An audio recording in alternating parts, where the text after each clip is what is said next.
अरे गाइस, पता नहीं क्यों ऐसे बना रहा हूँ मैं वीडियो, बट चलो जो है सो है, मेरा मन कर रहा है ऐसे बनाने का।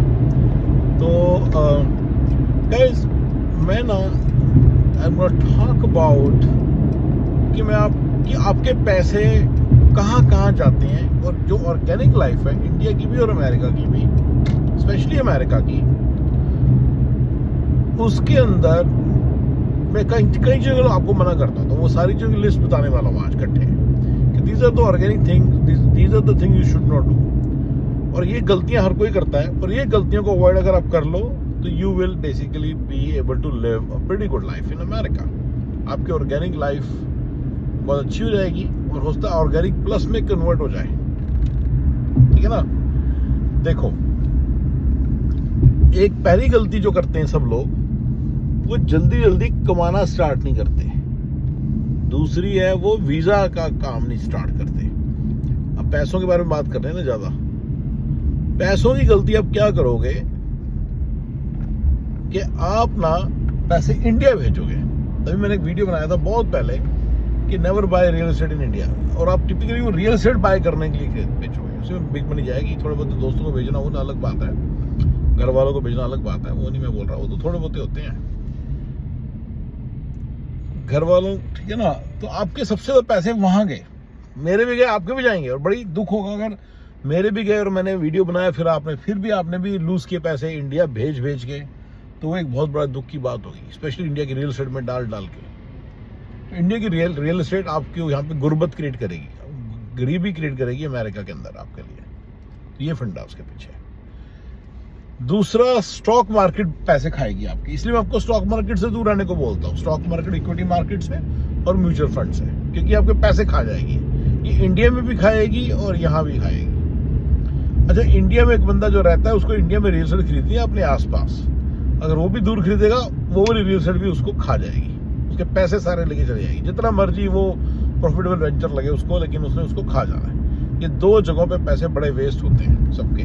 तभी मैं बार वीडियो बनाता हूँ कि इंडेक्स फंड में डालो, म्यूचुअल फंड और इक्विटीज में मत डालो, किसी और कमोडिटी वोडिटी में तो बिल्कुल ही मत डालो। राइट। तो ये दो जगहों पे आपके पैसे। तीसरा, आपके टैक्सेस में पैसे वेस्ट होते हैं बहुत ज्यादा। आप टैक्स प्लानिंग नहीं करते हो और उसमें पैसे डाल ही जाते हो। ठीक है ना। तो मैं आपको हमेशा टैक्स प्लानिंग करने के लिए बोलता हूँ। राइट। पर सबसे पहला जो मैंने बोला ना, आप अपने पैसे कमाना भी स्टार्ट नहीं करते हो अमेरिका में, ये भी एक प्रॉब्लम है।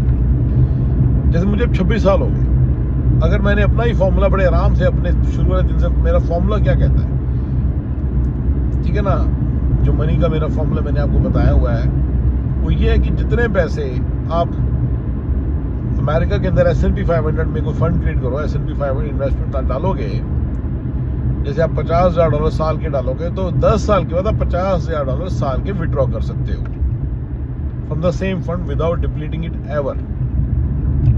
फॉरएवर। आप उतने फिर पैसे फॉरएवर निकाल सकते हो।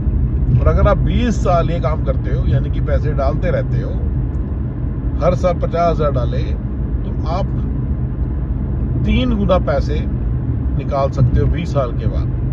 और अगर आप 30 साल ये करते हो, तो आप 7 गुना पैसे निकाल सकते हो every single month, every single year.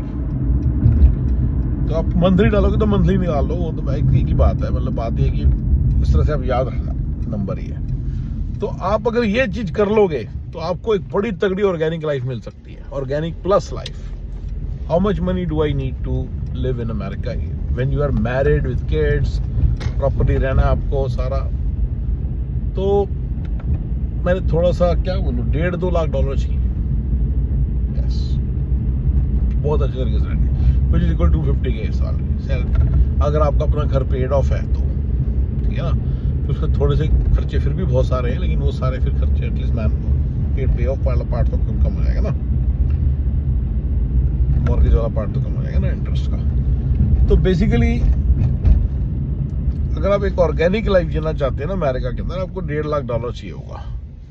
अगर आपने थोड़ा सा ऑर्गेनिक प्लस जीनी है तो $2.5 लाख लगा लो, 2.5 से 3 लाख लगा लो। हम उसे 3 लाख गिनते हैं। तो यानी कि मैंने अगर 7 गुना है ना, तो $40,000 हर साल डाले होते S&P 500 में कोई और चीज पे पैसे वेस्ट ना किए होते, इंडिया की रियल एस्टेट पे पैसे वेस्ट ना किए होते, और अमेरिका के अंदर मैंने किसी स्टॉक मार्केट में, इंडिया की किसी स्टॉक मार्केट में पैसे ना डाले होते, और मैंने चुपचाप S&P 500 में डाले होते, तो मैं बड़े आराम से आज रिटायर्ड जिंदगी जी सकता था। Without any issues I would have achieved 300K per year की का कैश फ्लो, अप्रॉक्सीमेटली 350K का कैश फ्लो मैंने अब तक बना लेना था, और 4 साल में बना लेना था मतलब। तो ये मैंने आपको एक ऑर्गेनिक लाइफ जीने के लिए तो बोला है। और अपने पैसे, अच्छा दूसरी जो मैं पैसे आपको इंडिया भेजने से बहुत ज़्यादा मना करता हूँ, इसलिए करता हूँ क्योंकि अब एक वीज़ा की प्रॉब्लम है जो EB-5 इन्वेस्टर वीज़ा के थ्रू सॉल्व होती है, और E2 वीज़ा भी होता है एक, वो भी प्रॉब्लम इसी के थ्रू सॉल्व होती है, पैसे के थ्रू सॉल्व होती है। EB-5 इन्वेस्टर वीज़ा ना पैसा चाहिए, आप पैसे इंडिया फेंकते रहते हो, तो इसलिए मैं बहुत ही अगेंस्ट हूँ शुरू के दिनों में इंडिया पैसे फेंकने के। मतलब मेरा अपना ही किस्सा था, मेरे पेरेंट्स को चाहिए भी नहीं थे, मेरे बड़े भाई थे वो उनके साथ रहते थे और उनका बस खूब पैसा था अच्छा खासा पैसा, इतनी प्रॉपर्टी थी उनके पास, पता नहीं मैं क्या सोच के उनको भेजता रहता था, ठीक है ना। तो ठीक है ना, तो बेसिकली इंडिया पैसे भेज, और मैं फिर प्रॉपर्टी लेता था, यस मैंने प्रॉपर्टी ली, फिर प्रॉपर्टियाँ ली। तो जो इंडिया पैसे भेजने की जो तलब है, क्योंकि वो पैसा वहाँ जाके मल्टीप्लाई होता है, वहाँ के आप रिच बंदे की तरह गिनने जाने लग जाते हो, रिश्तेदारी में बात फैल जाती है कि अरे वाह 3 करोड़ आ गया, 1 करोड़ भेज दिया उसने, 1 साल में 1 करोड़ कमा लिया, ओह माय गॉड। तो आप यहाँ पे पेट काट करके तो रहते हैं, वही तो आपका टाइम था जिसमें आपके बड़े पैसे जुड़ने थे। अगर वो पैसे सारे आपने जोड़ के S&P 500 में डाल दिए होते, इंडेक्स फंड में डाल दिए होते, और उस पैसे पे आपने टैक्स भी दिया, अगर आपने टैक्स देने की यानी कि ग्रॉस सैलरी डाल दी होती, 401k में डालने की बात करो ना, तब तो कहीं के कहीं होते हैं, राइट। तो इन ऑर्गेनिक इन्वेस्टमेंट से आप बड़े आराम से बड़ी अच्छी वेल्थ क्रिएट कर सकते हो। इसके बियॉन्ड आपको सोचने की कुछ जरूरत ही नहीं, आप सिर्फ इन्हीं चीज़ों पे ध्यान दो, ये मैंने आपको बोला हुआ है। और ये बिल्कुल चाहे जो हो जाए, ये जो पैसे है ना, इस पे बर्बाद मत करो, राइट, इस पे बर्बाद मत करो। क्या नाम है, स्टॉक मार्केट में, इंडियन रियल एस्टेट में, और इधर उधर। मैंने एक और भी एनालिसिस करके आप लोगों के सामने रखा है, आपने पता नहीं देखे कि नहीं। S&P 500 गोल्ड से बेटर रिटर्न देता है, not in short term, in long term. Gold is inflation, जो आपका ये है FD है, ये इन्फ्लेशन से कम रिटर्न देती है। FD is a good instrument for short term, और फॉर लॉन्ग टर्म अगर आप 20 साल की FD 20 साल की स्ट्रेटेजी बनाओगे तो अच्छी चीज़ नहीं है, क्योंकि उसकी वैल्यू कम भी हो रही है। लेकिन शॉर्ट टर्म में कोई प्रॉब्लम नहीं है इसमें, तो ये भी याद रखना, ठीक है ना। और जो गोल्ड है इन the long term, that is what inflation is, so that will give you equivalent returns of inflation. Inflation का मतलब ये है कि गोल्ड।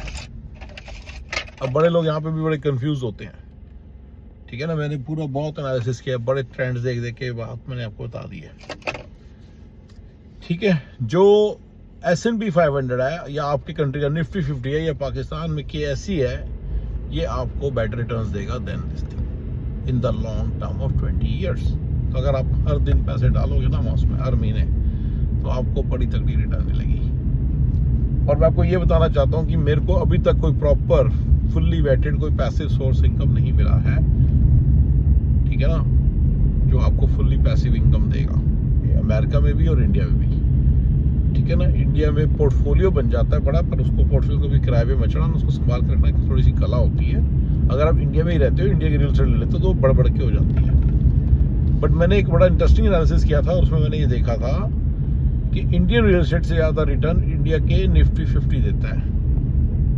अच्छा, एक और बड़ी इंटरेस्टिंग चीज़ बताता हूँ, इंडिया के निफ्टी 50 से ज़्यादा रिटर्न अमेरिका का S&P 500 देता है, क्योंकि इंडिया के निफ्टी 50 का रुपये गिर जाता है, तो कहने को 10 गुना है, लेकिन और ये कहने को 4 गुना है, लेकिन वो खुद भी तो 1.5 गुना 2.5 गुना गिर गया। तो वो राइट, ये मैंने पूरा एनालिसिस किया था। तो Nifty S&P 500 is better option, वो आपको सबसे बढ़िया रिटर्न दे रहा है। तो आप इंडिया में रह के, अगर आप इंडिया वाले बंदे हो, S&P 500 में डाल दो तो बेटर है, ठीक है। ये थोड़ा सा, पर शॉर्ट टर्म में कई बार लोगों नहीं ऐसे होता है कि शॉर्ट टर्म में होता है इंडिया रुपये ना गिरे और वो तो आपको 10-11% रिटर्न दे देता है, तो वो इस तरह से है। तो थोड़ा सा वो भी आपकी प्लानिंग का पार्ट, मतलब वो शॉर्ट टर्म छोड़ दो, बस सीधा लॉन्ग टर्म की बात करते हैं, शॉर्ट टर्म की बात क्यों करनी। तो ये जो चीज़ है,